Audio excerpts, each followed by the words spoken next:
और चलिए बात करते हैं बीजेपी का मिशन जम्मू कश्मीर। आपको बता दें विधानसभा चुनाव जम्मू कश्मीर में होने हैं और इसी कड़ी में लगातार बीजेपी चुनावों को लेकर मंथन कर रही है। बीजेपी की केंद्रीय चुनाव समिति की बैठक भी हुई जिसमें आधी से ज्यादा विधानसभा सीटों को लेकर उम्मीदवारों के नाम तय हो चुके हैं। और आपको बता दें 50 से ज्यादा सीटों पर पहली सूची में आज लिस्ट भी सामने आ सकती है।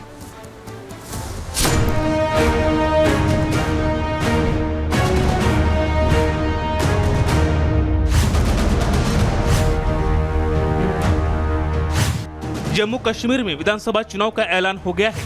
पहले चरण की वोटिंग में अब 1 महीने से भी कम का वक्त बचा है, लिहाजा बीजेपी ने इस चुनाव के लिए अपनी पूरी ताकत झोंक दी है। श्रीनगर से दिल्ली तक बैठकों का दौर जारी है।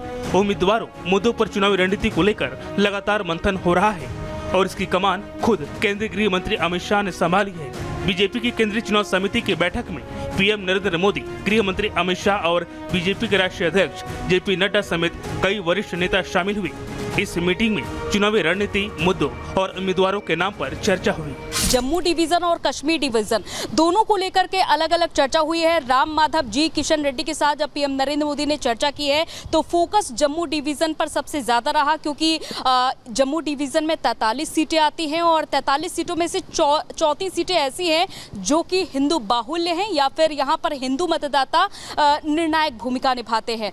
तो साथ ही साथ बीजेपी का फोकस उन सीटों पर भी है जहाँ पर मुस्लिम मतदाता है। हाल ही के चुनाव हुए थे, सरपंच के चुनाव, उसमें भी बीजेपी ने अच्छा प्रदर्शन किया था। लोकसभा चुनाव में भी बीजेपी का वोटिंग जो परसेंटेज है वो अच्छा रहा था। जम्मू कश्मीर विधानसभा चुनाव के लिए पार्टी ने आधे से ज्यादा सीटों पर नाम तय कर लिए हैं। साथ ही बैठक के दौरान जम्मू की सभी सीटों पर सहमति बन गई है। पार्टी उम्मीदवारों की पहली सूची आज जारी हो सकती है।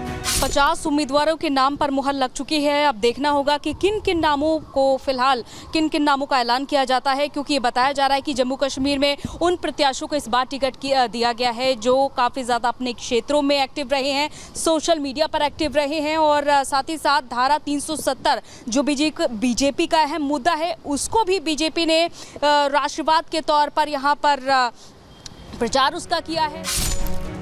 बीजेपी ने एक बार फिर राम माधव पर भरोसा जताया है।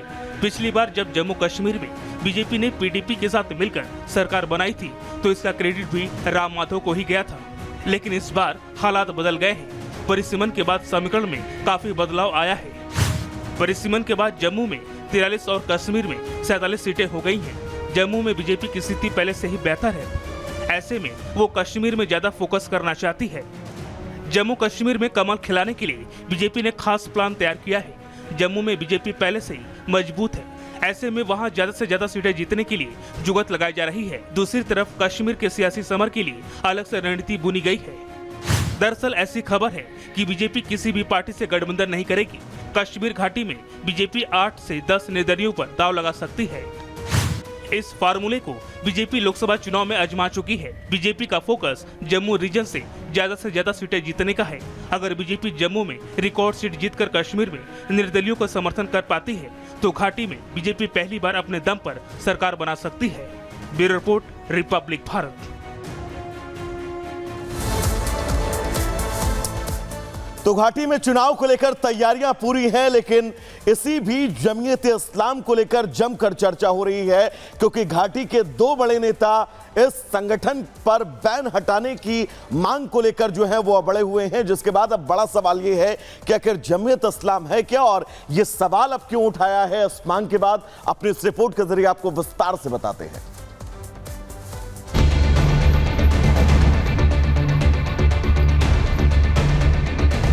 गवर्नमेंट ऑफ इंडिया को जमात इस्लामी के ऊपर बैन हटाना चाहिए। वो अपने सिंबल पे कैंडिडेट उठाएं, अपने पार्टी जमात इस्लामी के नाम पे कैंडिडेट उठाएं।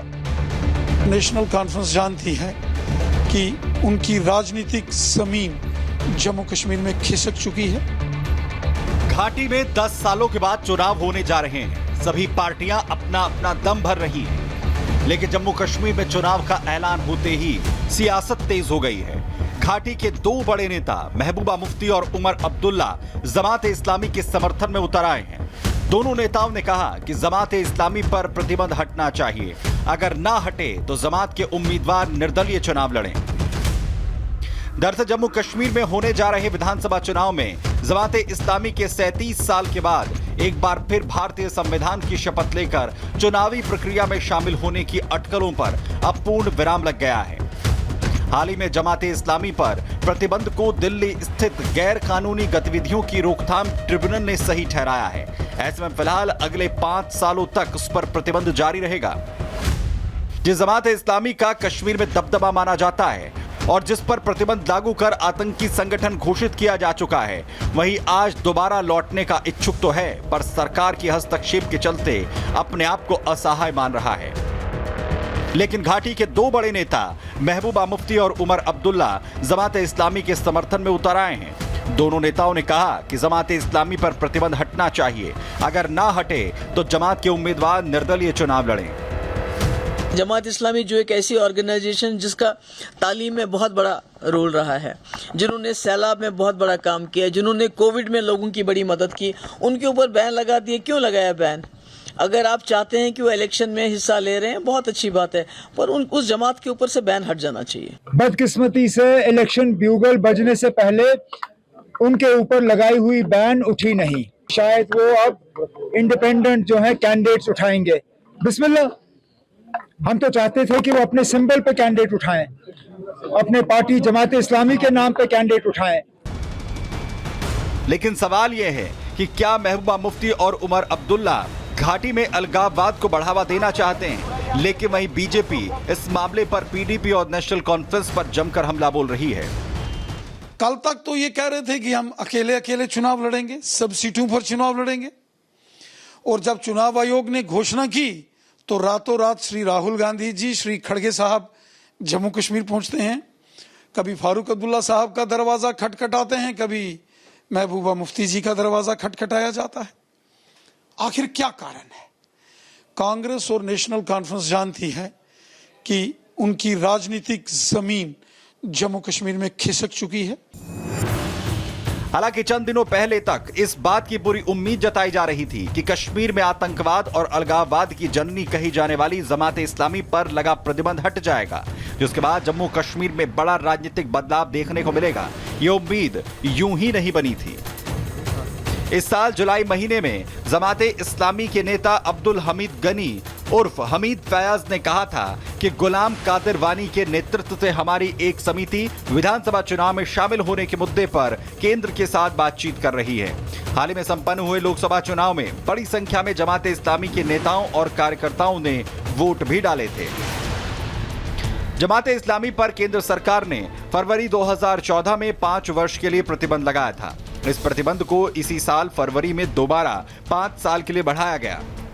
जमाते इस्लामी पर आखिर क्यों बैन लगा है, अब सवाल यह है। दरअसल अलगाववादी और आतंकवादी घटनाओं का समर्थन जमाते इस्लामी करता रहा है। जमाते इस्लामी पर आतंकियों को ट्रेंड करने के आरोप हैं। आतंकियों को फंड करना और शरण देना भी इसमें शामिल है। वहीं आतंकियों को लॉजिस्टिक मुहैया करना, वहीं जम्मू कश्मीर का मिलिटेंट विंग इसे माना जाता है।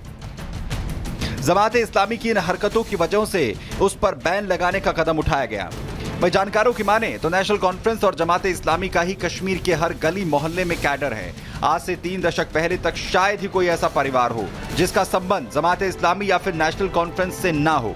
दोनों एक दूसरे के धुर राजनीतिक विरोधी रहे हैं। जमाते इस्लामी 1987 के चुनाव तक जम्मू कश्मीर की चुनावी राजनीति का हिस्सा रही।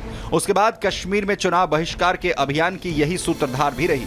कश्मीर में सभी आतंकी और अलगाववादी संगठनों के कैडर का लगभग 95% जमात की पृष्ठभूमि से जुड़ा हुआ है। वहीं ऑल पार्टी हुर्रियत कॉन्फ्रेंस में सैयद अली शाह गिलानी जमाते इस्लामी के प्रतिनिधि के तौर पर शामिल थे। लेकिन एक बार फिर आतंकी और अलगाववादी के समर्थन में घाटी के बड़े नेता खड़े दिख रहे हैं। तो ऐसे में सवाल ये कि क्या वोट बैंक के लिए आतंक का साथ देंगे मोदी विरोधी? Bureau report, Republic Bharat. और अब अगली खबर मध्य प्रदेश से है। मध्य प्रदेश का भिंड जिला, जहां के कलेक्टर साहब अक्सर अपने बयानों को लेकर सुर्खियों में बने रहते, लेकिन इस बार वो अपने तेवर को लेकर मुश्किलों में फंसते हुए दिखाई दिए।